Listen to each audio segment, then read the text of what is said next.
Once, long ago and far away, there was a great and clever king. Now he was great. He led his armies in fierce battles, conquering far-flung lands. And he was clever. He could solve all kinds of puzzles and riddles. In fact, he was so clever that he sent out a challenge to all his far-flung subjects, saying, "You may send me any of your puzzles or riddles, and I will solve them all." And puzzles and riddles came pouring in from all his far-flung subjects. And as he was indeed a great and clever king, he solved all of them. One day, a beautiful box arrived at the castle. Now this box was made of leather, smelled like leather, had a beautiful bow wrapped around it. The king carefully opened the box and took out 3 dolls and a piece of paper. And on the piece of paper was written, "O king, if you are indeed as great and clever as you maintain, then do be so good as to tell us the difference between these 3 dolls." Well, the king examined the dolls. He looked at the top and he looked at the bottom, he turned them around and looked at the back, and he wiggled the arms and he wiggled the legs, but he could discern no difference between the dolls. The king was about to tear out his beard in frustration when finally he said, "Aha!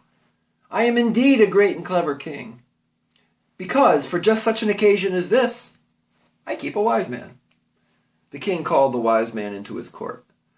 The wise man slowly shuffled into the court. "Your Majesty, is there some difficult question that you need the answer to?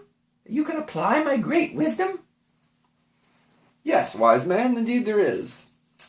I would like to test your wisdom today, and so I have created for you this puzzle.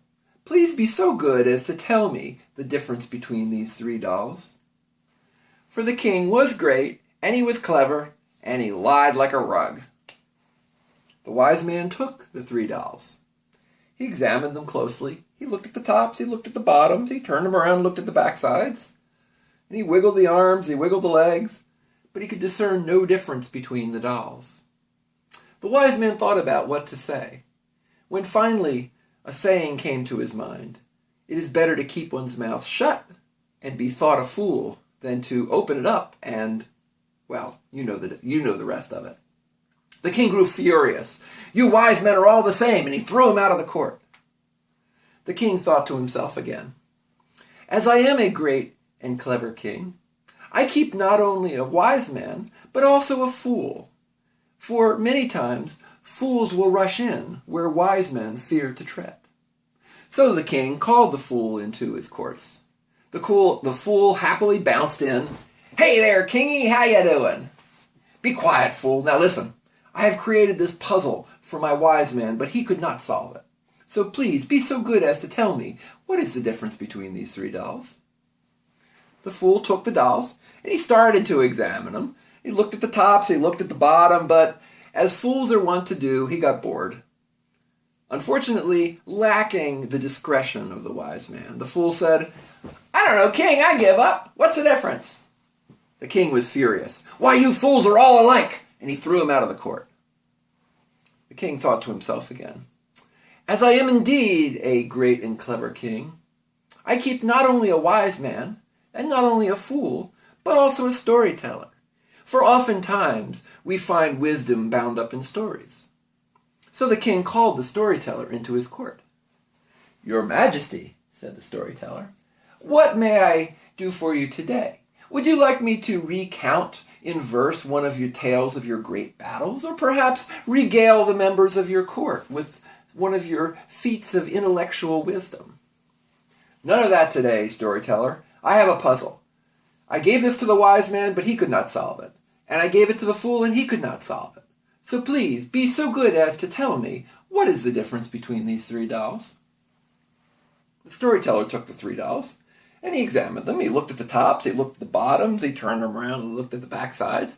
He wiggled the arms and wiggled the legs, but the storyteller also could discern no difference. "Your Majesty," said the storyteller, "these dolls appear identical."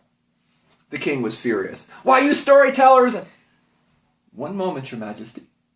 If the dolls appear identical on the outside, then clearly the difference between them must be on the inside.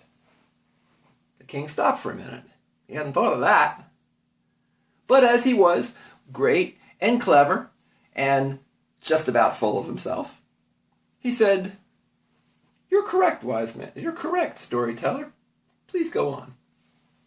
Storyteller said, Your Majesty, if you will permit me." And he reached over and he plucked a hair out of the beard of the king. "Ow!" said the king. "I should have you killed for that." "Pardon me, Your Majesty, but as you will see, it was very necessary. For we need to reach inside these dolls to see what's on the inside. And as I am a storyteller, the best way I know to reach inside somebody is through the ears." So the storyteller took the first doll, and he carefully threaded the hair into the doll's ear, and it went in and in and in till it disappeared, all inside the head of the doll. "Your Majesty," said the storyteller, "we can see that this doll is a wise man. For we know that everything a wise man hears, he keeps to himself." King was intrigued, but he said, "Okay, go on." The storyteller said, "If you will permit me one more time, Your Majesty," and he reached over and plucked another hair out of the king's beard. "Ow!" said the king, but no threats this time. So the storyteller took the second doll, and he carefully threaded the hair into the doll's ear, and it went in and in and in, but just as quickly as it went in, it came out the other side. "Your Majesty, we can see that this doll is a fool. For we know that everything a fool hears goes in one ear and comes out the other." Now the king was excited. He forgot all about his pride, and he said, "What about the third doll?" In fact, he was so excited, he didn't even let the storyteller grab his beard. He pulled the hair out of his own beard. Ouch! And handed it to the storyteller. The storyteller took the hair and the third doll, and he carefully threaded the hair into the doll's ear. And it went in and in and in and in. But it did not come out the other side, nor did it entirely stay inside. But instead, after a short while, the hair emerged from the doll's mouth. "Ah, Your Majesty," said the storyteller, "we can see that this doll is a storyteller. For we know that everything a storyteller hears, eventually he tells." The king took the doll, looked at it, and said, "You are correct. You have solved the riddle. But in return, you have given me another one I can see. For when you threaded the hair into the ear, it was straight. But as it came out of the doll's mouth, it is all curled." "Ah, yes, Your Majesty. But you know that any storyteller worth his salt will never retell a tale exactly as he has heard it. We must all add a curl of our own devising. Just as, in retelling this tale to you, I have done."